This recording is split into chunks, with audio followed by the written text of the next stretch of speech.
Welcome back to the Mad Genius Thesis, where we grapple with this whole intriguing and often controversial link between creativity and mental illness. And today, we're going back in time, back to ancient Greece.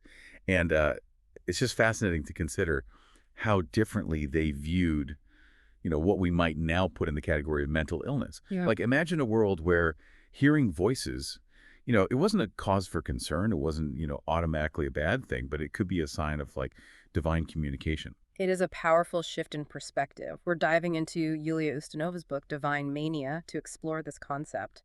The ancient Greeks didn't have one fixed definition of madness, it seems. Instead, they saw a whole spectrum of behaviors, what they called mania, that could manifest in a variety of ways. So those manifestations could range from, say, violent outbursts to, well, what we're looking at, incredible feats of creativity. Exactly. Context was everything. Where we might see a mental disorder, they might see divine intervention. For instance, the historian Herodotus, when discussing King Cambyses' mental disorder, didn't rule out either biological causes or the wrath of the gods. It was this blurred line that made their understanding of madness so nuanced. So there wasn't this sharp division between the rational and irrational, sane, insane that we have today. It was more of a continuum. Precisely, and it's within this continuum that we encounter the idea of divine mania, where certain types of madness were actually seen as blessings, gifts from the gods. Okay, I'm interested to unpack this divine mania a bit further. The book mentions Socrates, or at least Plato's portrayal of Socrates, categorizing it into 4 distinct types. Could you walk us through them? Of course. We have prophetic mania, telestic mania, poetic mania, and perhaps most intriguingly, erotic mania. Socrates considered erotic mania the best kind. Oh, that definitely piqued my curiosity. But before we delve into why Socrates held erotic mania in such high regard, let's break down each of these types. Starting with prophetic mania, what did that look like in ancient Greece? Think of prophets as intermediaries between the gods and mortals. They were believed to receive divine messages, often while in altered states of consciousness. And their pronouncements held significant weight in matters of state, war, everyday life. How did they achieve these altered states? Was it I don't know, an ancient Greek form of meditation? They used a variety of techniques: inhaling vapors, drinking sacred water, engaging in elaborate rituals. It's fascinating to consider how these practices, intended to connect with the divine, might relate to modern-day practices like meditation or sensory deprivation tanks. What strikes me is the example of the Pythia, the oracle at Delphi. Right. Her prophetic abilities were believed to be linked to ethylene gas emissions within the temple. It's like ancient geology playing a role in divine inspiration. It speaks to their holistic view of the world where the physical and the spiritual were intertwined. All right, on to telestic mania, which sounds a bit more mysterious. Telestic mania, also known as initiatory mania, was deeply connected to religious rituals and mystery cults. Imagine secret societies with initiation ceremonies designed to induce profound personal transformations. They use a combination of rituals, music, fasting, and potentially even psychoactive substances to achieve altered states of consciousness. It sounds intense. Indeed. Was the goal to connect with the divine, similar to the prophets? In a way, yes. But while prophets served as messengers, these initiates sought personal revelation and spiritual growth. The idea was to undergo a profound experience that would change their understanding of themselves and the world around them. It's quite fascinating. Some scholars even suggest that elements of these mystery initiations might have been inspired by near-death experiences. That's a compelling connection. Both near-death experiences and these initiations often involve visions, a sense of transcendence, and a decreased fear of death. It's as if they were tapping into, a primal, universal human experience. Next up, we have poetic mania, which, given this stereotype of the tortured artist, feels a bit more familiar. What was the ancient Greek perspective on the link between poetry and madness? They believed poets drew inspiration from the muses, divine beings who bestowed the gift of creativity. It was a form of divine possession, not dissimilar to prophetic mania, where the poet became a vessel for divine expression. So are there any specific examples from ancient Greece that illustrate this belief? Definitely. The philosopher Democritus, for instance, firmly believed in divine inspiration for poets. This is reflected in their art, too, where you see bards depicted in poses resembling those of raving maenads. It wasn't just about talent, it was about being touched by the divine. It makes me think about how we still use phrases like, the muse has struck, to describe those creative breakthroughs. It's as if we're acknowledging, a force beyond our conscious control. But it wasn't just about being mad to be a good poet, right? There was skill involved as well. Absolutely. Even Aristotle, who was grounded in logic and reason, recognized that poetic inspiration, while perhaps a departure from the norm, still required inborn talent and cultivated skill. It was a delicate dance between divine spark and human craft. So it was a collaboration, Yeah. a partnership between the human and the divine. Fascinating. Now let's address the elephant in the room, or perhaps the god in the symposium erotic mania. Socrates called it the best kind of madness. Can you shed some light on this? This is where things get nuanced. Erotic mania, for Socrates, went beyond mere physical desire. It was about a yearning for beauty, a passionate pursuit of knowledge and wisdom that was as consuming as any other form of divine mania. So it's more about a philosophical and spiritual longing than just, Precisely. Although I think it's fair to say that Socrates saw a connection between the two. He believed that this intense yearning could drive individuals to great heights of intellectual and creative achievement. that's an intriguing perspective. Yeah. It makes me wonder if this concept of erotic mania could be connected to the modern idea of, like, flow states. Those moments of complete absorption and effortless creativity. That's a fascinating connection. Perhaps this ancient concept can offer insights into how we can cultivate passion and inspiration in our own creative pursuits. This has been a truly enlightening exploration of the ancient Greek concept of divine mania. But before we get too carried away, let's take a moment to gather our thoughts. When we return, we'll discuss how these ancient ideas might relate to our understanding of creativity and mental illness today. Stay with us. Welcome back to the Mad Genius Thesis. Before the break, I was curious to hear what resonated most with you from our discussion of divine mania. Honestly, the thing that keeps swirling in my mind is, how blurry the lines were between what they considered like divine inspiration and what we, with our modern lens, might label, mental illness. It's almost like they saw a potential for greatness in experiences that we might pathologize today. That's a keen observation. The ancient Greeks certainly didn't shy away from the irrational or the ecstatic. In fact, they seemed to embrace it, as a pathway to deeper knowledge and creativity. Take, for example, their depiction of prophets and seers. We see them portrayed in states of heightened awareness, even frenzy. But it's not depicted as suffering. It's a form of transcendence, a connection to the divine. It's a powerful reminder that our understanding of normal and abnormal is shaped by our cultural context. What might be seen as a symptom today could have been seen as a sign of divine favor in ancient Greece. Precisely. It makes you wonder what we might be missing in our modern, often clinical approach to mental health. Are we too quick to pathologize experiences that might hold, untapped potential? That's a provocative question. It's not about romanticizing mental illness, of course. The suffering is real.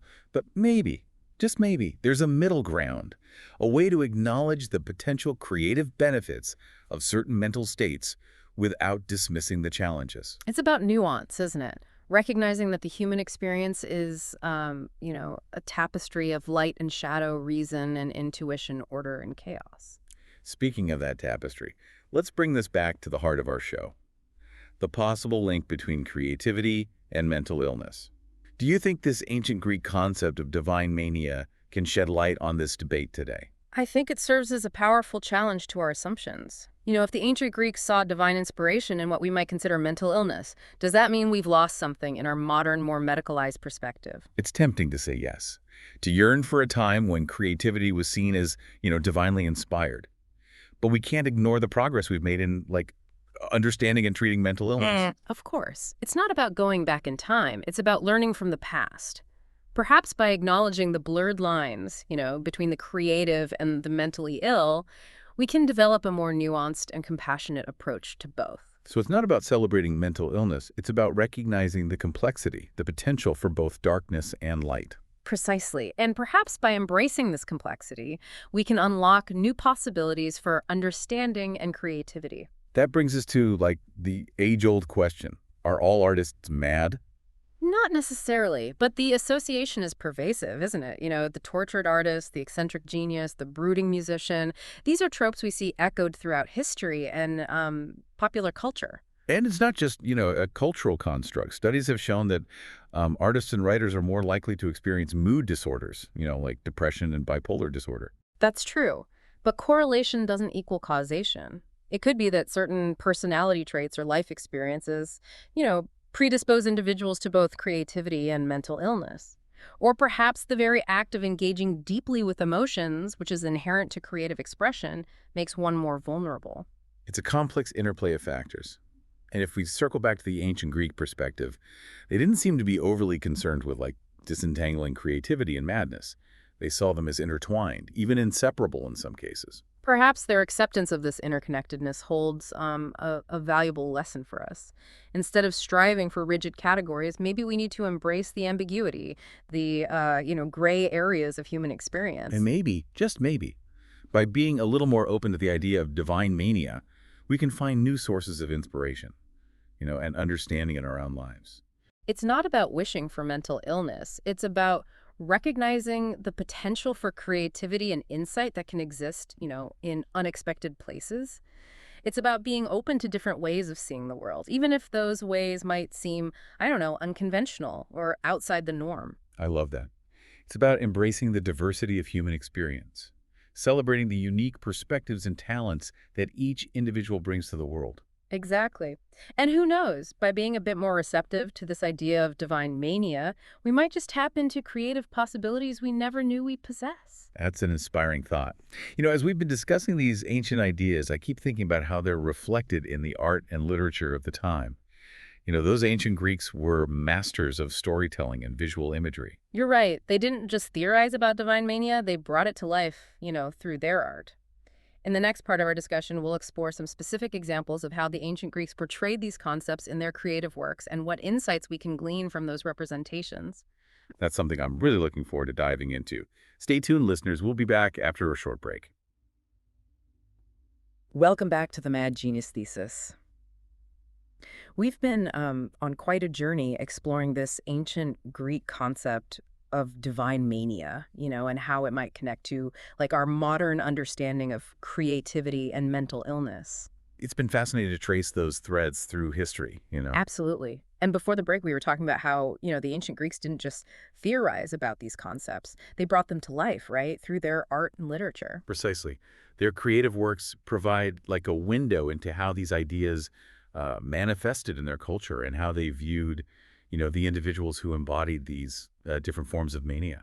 So let's step through that window, right? What kind of imagery and stories did they use to portray divine mania? What can we learn from those representations? One striking aspect is how they depicted individuals who, in our modern context, might be diagnosed with specific mental illnesses. Take, for example, those who claim to see or hear gods or goddesses. Instead of being ostracized or feared, they were often revered as prophets or seers. It's that shift in perspective again, isn't it? They saw a connection to the divine, like a gift, where we might see, a symptom. Exactly, and this is reflected in their art. We see these figures depicted in poses that suggest, ecstasy, a heightened state of awareness. Think of the iconic image of the Pythia, the oracle at Delphi, perched on her tripod inhaling the sacred vapors. It's not the image of someone suffering from a mental disorder, but of someone transcending the ordinary, communing with the divine. It makes you wonder, how much our own cultural biases shape our interpretations. We tend to focus on the potential for dysfunction, while the ancient Greeks seem more attuned to the potential for insight and creativity. There's a certain wisdom in that, isn't there? Recognizing that what we might label as illness can sometimes hold, a seed of brilliance. That brings us back to that lingering question, right? Yeah. Does the ancient Greek concept of divine mania offer a valuable framework, for understanding the potential link between creativity and mental illness today? Or is it simply a relic of a bygone era? It's a complex question, one that doesn't lend itself to easy answers. I hesitate to say that their perspective is a perfect framework for today's world. We've made significant strides in understanding the biological and psychological underpinnings of mental illness. We have treatments and therapies that can alleviate suffering and improve lives. It would be irresponsible to dismiss those advancements. Of course. But at the same time, there's a danger in becoming, too rigid in our thinking, too reliant on categories and diagnoses. Maybe there's something to be said for recapturing a bit of that ancient awe, that sense of mystery and potential. It's about finding a balance, wouldn't you say? acknowledging the realities of mental illness while also being open to the possibility that these states of mind can sometimes give rise to extraordinary creativity. A delicate dance between science and wonder. Perhaps the ancient Greeks, with their concept of divine mania, can remind us that the human mind is vast and multifaceted, capable of both, great suffering and extraordinary creation. That's a beautiful way to put it. And perhaps, by embracing that complexity, by holding space for both the light and the shadow, we can arrive at a deeper understanding of ourselves and the world around us. It's a reminder to be open to the unexpected, to see potential where others might see only disorder, to listen to the whispers of the muse, even if they come in unconventional forms. Indeed. To cultivate a sense of curiosity and compassion, both for ourselves and for those who experience the world in ways that, might differ from our own. Well, this has been a truly thought-provoking exploration of divine mania, a journey through ancient wisdom and modern insights. Thank you for guiding us through this fascinating terrain. And to our listeners, thank you for joining us on this deep dive into the ancient world and its enduring relevance to, our understanding of creativity and the human mind. Until next time, keep those minds open and those creative sparks flying.